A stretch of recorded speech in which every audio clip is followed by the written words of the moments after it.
విశాఖ ఉక్కు ఫ్యాక్టరీలో కార్మికుల లోపం ఏనాడూ లేదు. కొంతమంది సోమరిపోతులు పని చేయడానికి బద్దకించే వాళ్ళు నాయకులుగా తయారవుతున్నారు. వాళ్ళు ఈ కార్మికుల శ్రమ దోచుకుంటారో రక్తం తాగుతున్న వాళ్ళ కింద లెక్క నా ఉద్దేశం ప్రకారం. ఎందుకంటే వాళ్ళ కష్టం, వాళ్ళ శ్రమ, వాళ్ళ స్వేదం వీళ్ళకి పన్నీరులాగా మారుతూ ఉంది. వాళ్ళ మీద తలకాల మీద నడుచుకుంటూ వీళ్ళు అందరూ ఎక్కడానికి ప్రయత్నం చేస్తున్నారు. యాజమాన్యాలని, ప్రభుత్వాలని బ్లాక్మెయిల్ చేసే కార్యక్రమాలు ఎప్పటికప్పుడు చూస్తూ ఉన్నాం. ఒకవేళ న్యాయమైన డిమాండ్ అడగడంలో ఏ రోజు ముందున్నారండి జగన్మోహన్ రెడ్డి, లేదంటే అంతకుముందు హయాంలో ఈ ప్రైవేట్ పరం చేద్దామనేటువంటి వార్తలు గుప్పమన్నప్పుడు, ఇంచుమించుగా ప్రైవేట్ పరం అయిపోయినంత పని అయినప్పుడు వీళ్ళందరూ తూతూ మంత్రంగా ఉద్యమం చేసే తూతూ మంత్రమేనే అంటాను నేను. అక్కడికి తూతూ మంత్రం ఎందుకంటానంటే విజయసాయిరెడ్డి రెడ్డి వచ్చినప్పుడు వాళ్ళందరూ కూడా అతన్ని ఆహ్వానించారంటేనే వాళ్ళ చేస్తున్న దాంట్లో చిత్తశుద్ధి లేనట్లు లెక్క నాయకుల్లో.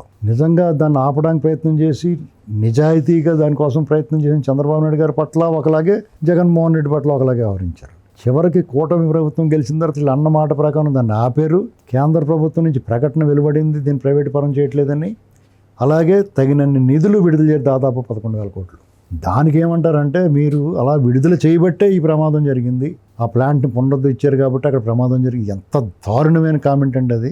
ఒకవేళ దాన్ని పట్టించుకోకపోతే పట్టించుకోలేదంటారు. దాన్ని ప్రైవేట్ పరం చేస్తున్నప్పుడు మాట్లాడకపోతే మాట్లాడలేదండి, మాట్లాడితే మాట్లాడారంటారు. దాన్ని నిలబెట్టి దానికి నిధులు సమకూరిస్తే నిధులు సమకూర్చారంటే వీళ్ళు ఎందుకురా ఏడుస్తున్నామంటే ఎగదొప్పడానికి అనేటువంటి సామెత కనిపిస్తూ ఉంది.